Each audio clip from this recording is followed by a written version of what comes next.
ወዳጃችን አይደለም ሮጠውት እንዲሁ ሲመለከቱት እንኳን እጅጉን አድካሚ የሆነውን ማራቶን ግማሹን ማለትም 21 ኪሎ ሜትሮችን የአንድ ዓመት ዕድሜ ያላቸው መንትያ ወንድማማቾች ሮጠው ጨረሱት የሚል ወሬ ቢሰሙ ይሄማ በተአምር ሊሆን አይችልም።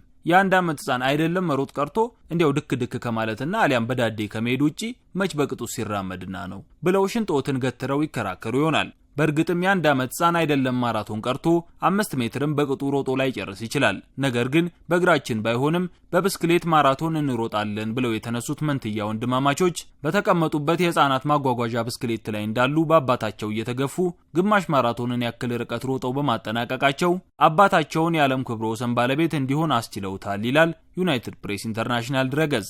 ሀገር እንግሊዝ ስቴቨኔጅ ከተማ ውስጥ ነው አቶ ማርቲን ስቲር በከተማዋ በሚካሄደው ግማሽ ማራቶን ላይ ለመሳተፍ ሉክና ናታን የተባሉ መንትያ ልጆቹን በማጓጓዣ ብስክሌታቸው ላይ እንዳሉ ይዞ የውድድሩን ማስጀመሪያ ፊሽካ እስኪነፋ ይጠባበቃል። 1 2 3 ተብሎ ተወዳዳሪዎች ሩጫቸውን ሲጀምሩ ታዲያ ማርቲን ሉክና ናታንን ሽምጥ እያስጋለበ እሱም ሩጫውን ይያያዘዋል። 1 ሰዓት ከ56 ደቂቃዎችን ያለማቋረጥ ሮጦም የውድድሩን ማጠናቀቂያ መስመር አልፎ ሩጫውን ይጨርሳል። ይህን ጉድ የተመለከተው የዓለም ክብረ ወሰኖች መዝጋቢ ድርጅት ታዲያ በጣም አስገራሚ ነገር ነው። እንዲህ ባለ መልኩ የአንድ ዓመት ዕድሜ ያላቸውን መንትያ ሕፃናት ይዞ የሮጠና በዚህ ሰዓት የገባ ሰው እስካሁን አጋጥሞን አያውቅም። ማርቲን ሙት አንተ ብቸኛው ሰው ነህ ብሎ የሉክና የናታንን አባት የዓለም ክብረ ወሰን ባለቤት መሆኑን አረጋግጦለታል።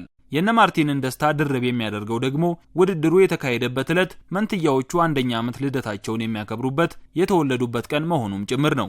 ማራቶኑ ከእግሮቹ ይልቅ የልጆቹን ብስክሌት ሲያሮጥ የዋለባቸው እጆቹን ክፉኛ አዝሏቸው እንደነበር የተናገረው ማርቲን ልጆቼ ወደፊት የሚኮሩበትን ተግባር ነው ያደረኩት እና ደግሞ በክብረ ወሰኑ ላይ ስማቸው መካተቱ በጣም ትልቅ ነገር ነው ሲል ነው ከውድድሩ በኋላ አስተያየቱን የሰጠው።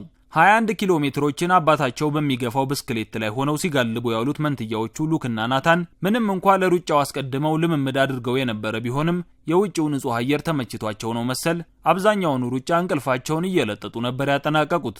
ከእንቅልፋቸው እንደ መንቃት ያሉት ውድድሩን በቦታው ተሰብስቦ የነበረው ሰው በጭብጨባና በጩኸት ሲያበረታታን ነው ሲልም ነው አባት ማርቲን የተናገረው። በመጪው ጥርም ባለቤቱ ሳራ በሴቶች ዘርፍ የዓለምን ክብረ ወሰን ለመያዝ በተመሳሳይ መልክ ሉክና ናታንን ይዛ የመሮጥ እቅድ እንዳላትም ተናግሯል። ወዳጃችን ግማሽ ማራቶንን ያክል አድካሚ ሩጫ በእንቅልፍ ልብ በብስክሌት እየጋለቡ ላጠናቀቁት ለመንትያዎቹ ሉክና ናታን ሰሞኑን በተለያዩ ማህበራዊ ድረገጾች ላይ በርካቶች እየተቀባበሉት ያለውን ሙዚቀኛውን ፍየል በሽልማት መልክ ብንጋብዛቸውስ?